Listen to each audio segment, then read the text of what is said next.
Use your trauma to your advantage. When I was a little boy, I didn't really enjoy studying my homework. Of course, I think like a regular kid, right? And so, for the most part, I was spending my time on playing my games, playing with my friends, and riding my bicycle, for the most part. And so there were times and days where my father casually asked, when are you going to study your homework? For every time that this was asked, I answered, now. Immediately, now.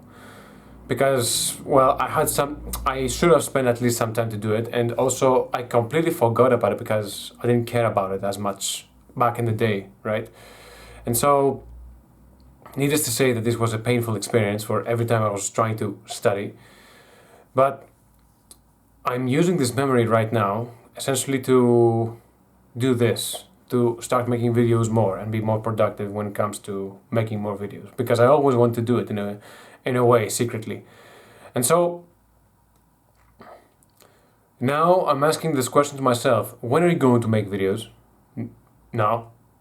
And I realized this and essentially came out like a reflex.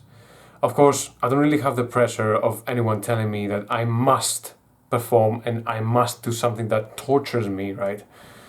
Because I'd rather making videos instead of learning the school stuff that, for the most part, is shallow knowledge. You can definitely learn how to read and I'm sorry, I said read to read and write, but everything else I don't think it matters really that much. But if you really do that to a scale, if you really learn to do that in a scale that is way too complicated, way too hard, and with much more harder language and topics to essentially use in your way of thinking, that is phenomenal. That is a phenomenal work. And so back then, of course, the school was not that important to me, and for good reasons. The one good reason that I learned accidentally was that it was shallow knowledge, the thing that I mentioned earlier. But now, for everything important that the school may as well do, there's a YouTube channel that can show you, YouTube Academy, that can show you exactly what to do or how to learn it faster or whatever. And so, the thing is that, back to the point, the thing is that I'm using that memory of my father asking me when am I going to study my homework now. I'm using it right now for me to start making videos. And of course I may as well not say for every time that I'm thinking this, okay, I'm going to make this video now. No, I have the luxury, of course, to put it into a schedule and say, for example, that for every evening that I have time, I might as well start rolling a tape in a way. And so I actually thought that this was a memory that kind of, okay, not exactly traumatizes me, but in a way it's not a very pleasant memory for me.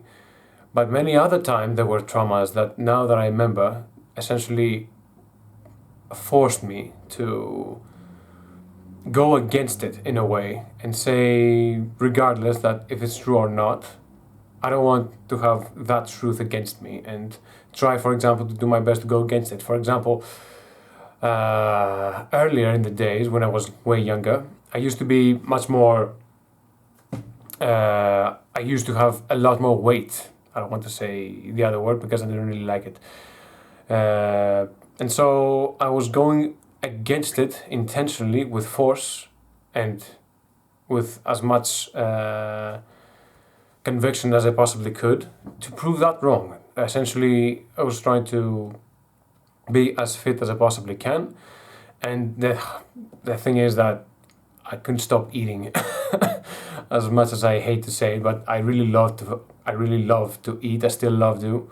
I really also did love to eat back then, and so I started exercising from a very young age. And so, as a consequence, today everything is almost easy when it comes to trying and be fit and playing a lot of sports and being essentially a very active guy when it comes to exercise physically.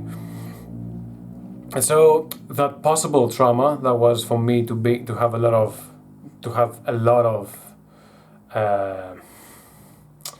of dead weight in a way, that I turned this into opportunity for me to start exercising more, which in return made me much more happier, healthier person in every way, and I didn't regret it. I mean, thank God, essentially, that I had this to push me, and I tried to push myself as well to become much more flexible and much more physically fit. And now I really appreciate it. And it was a thing that, of course, it happened. It was bad while it lasted back then, but now I have nothing to do with that person. So everything is great now. And so, in exactly that same way, if essentially everything that you do not like about yourself, or some traits, some strong traits, we think are against us, or we think that is in a way a threat somehow, we might as well start going against it by force, and at least try to see what happens, if that's effective at all. Because the point is for that not to have such a strong, how should I say this, a strong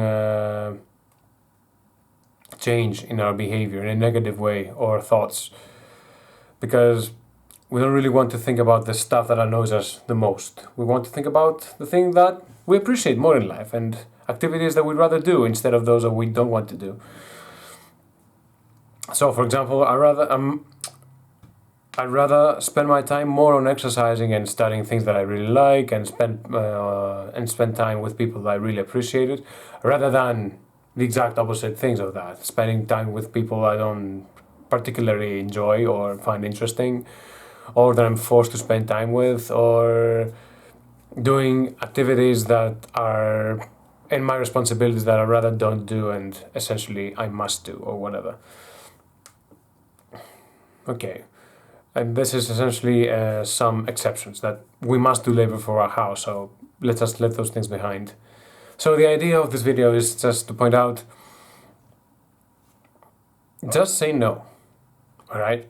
Just say, okay, that the possibility of trauma may as well exist, but go against it for some period of time. Just say no with all your heart, and just say that out of your sheer will to be free in a way. Because really, if you have nothing to think about that tortures you or ruins your mood, you're a person that may as well do anything with their life, and there are not going to be many obstacles for doing other things that you really want, or search yourself even more. Because I think that's a very underrated trait of life, that we have made ourselves and our lives so busy, we essentially forget how to search for ourselves and what we care about the most. And these questions are supposed to be hard, because they are meaningful. And if they're answered this way, this answer goes with you with the rest of your life. That is a big deal, to ask these questions about yourself to a point that it may as well take years to answer the question, who I really am and what I really want to do. All right. And basically, some traumas may as well be so strong that we never get to do anything with our lives. We don't really dare, because we're afraid, or we think that we're going to fail just because. When I don't think anything is going to work with such ease, especially if it means a lot of things to you. And I'm saying this essentially for this video. The main idea is just say no. Go against your traumas. Just use your traumas to your advantage in every way that you can. Either from just saying no to it, or just recognize it to discover more things. Because essentially a thought, it cannot necessarily be a trauma, but it however can be a thought for trauma, or a thought for you to discover more about yourself, which is essentially one of the most important things that you can do and give, and one of the things that you can give yourself as a gift to yourself. And I think this should be a video for now, at least. And thank you so much for your time. I hope you have a great evening, and I'll see you later. Thank you so much for your time. Goodbye.